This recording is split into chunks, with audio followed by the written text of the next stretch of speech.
नमस्कार। केंद्र सरकार भारतीय जनता पार्टी के वरिष्ठ नेता और पूर्व रेल मंत्री दिनेश त्रिवेदी को बांग्लादेश में हाई कमिश्नर नियुक्त कर रही है। ऐसे में सवाल उठता है कि क्या किसी नॉन डिप्लोमेट को राजनयिक बनाया जा सकता है, उच्चायुक्त बनाया जा सकता है? तो इसका जवाब है हाँ। इसकी एक ही शर्त होती है, अगर सरकार को लगता है कि कोई व्यक्ति इतना काबिल है, इतना योग्य है कि उसे नियुक्त किया जा सकता है, तो सरकार ऐसा कर सकती है। नियुक्ति की प्रक्रिया में कोई अंतर नहीं होता है, सरकार नाम भेजती है, राष्ट्रपति के मुहर से नियुक्ति हो जाती है।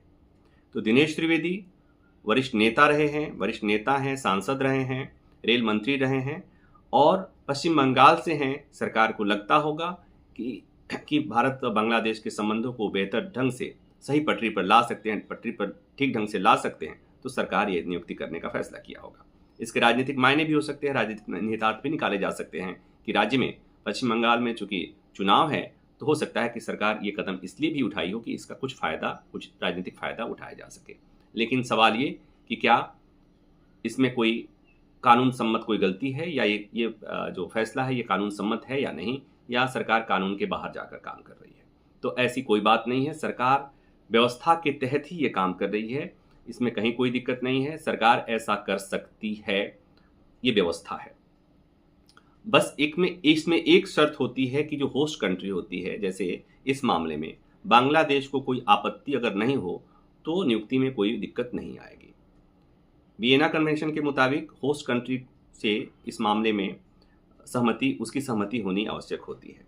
तो यहाँ पर इस केस में बांग्लादेश की सहमति की जरूरत होगी। अगर बांग्लादेश की सहमति मिल जाती है तो दिनेश त्रिवेदी की नियुक्ति में कोई दिक्कत नहीं होगी।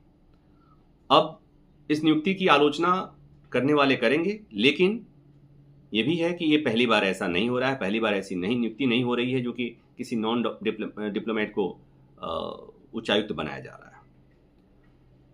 है। सीनियर जर्नलिस्ट कुलदीप नैयर, उनको केंद्र सरकार ने यूके में हाई कमिश्नर नियुक्त किया था और वो लंबे समय तक वहाँ रहे। उनका कंट्रीब्यूशन भी कूटनीति में अच्छा खासा योगदान है। वो पत्रकार थे, वो डिप्लोमेट नहीं थे।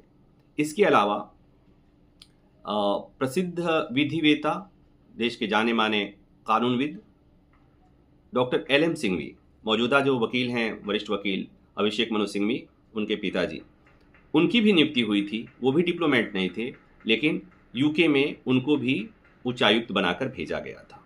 तो ये पहली बार नहीं हुआ है, इसके पहले भी हो चुका है, इसलिए इस आधार पर इसकी आलोचना नहीं की जा सकती।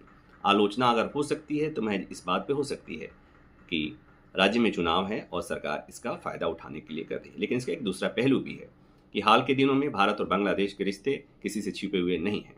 वहाँ नई जो सरकार आई है, तो नई सरकार आने के बाद सरकार की कोशिश होगी, हमारी सरकार की कोशिश होगी, मोदी सरकार की कोशिश होगी कि दोनों देशों के रिश्ते पहले की तरह सामान्य हों, मधुर हों।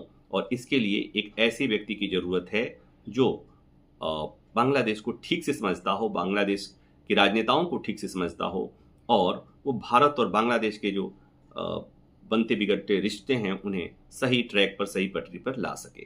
तो हो सकता है कि सरकार को ऐसा लगता होगा कि दिनेश त्रिवेदी पश्चिम बंगाल से हैं और उनका बांग्लादेश में इतना प्रभाव होगा, उनकी इतनी पहुंच होगी, इतना उनका कनेक्शन होगा कि उनकी नियुक्ति भारत और बांग्लादेश के संबंधों के लिए बेहतर हो सकती है, इसलिए सरकार ने फैसला किया होगा।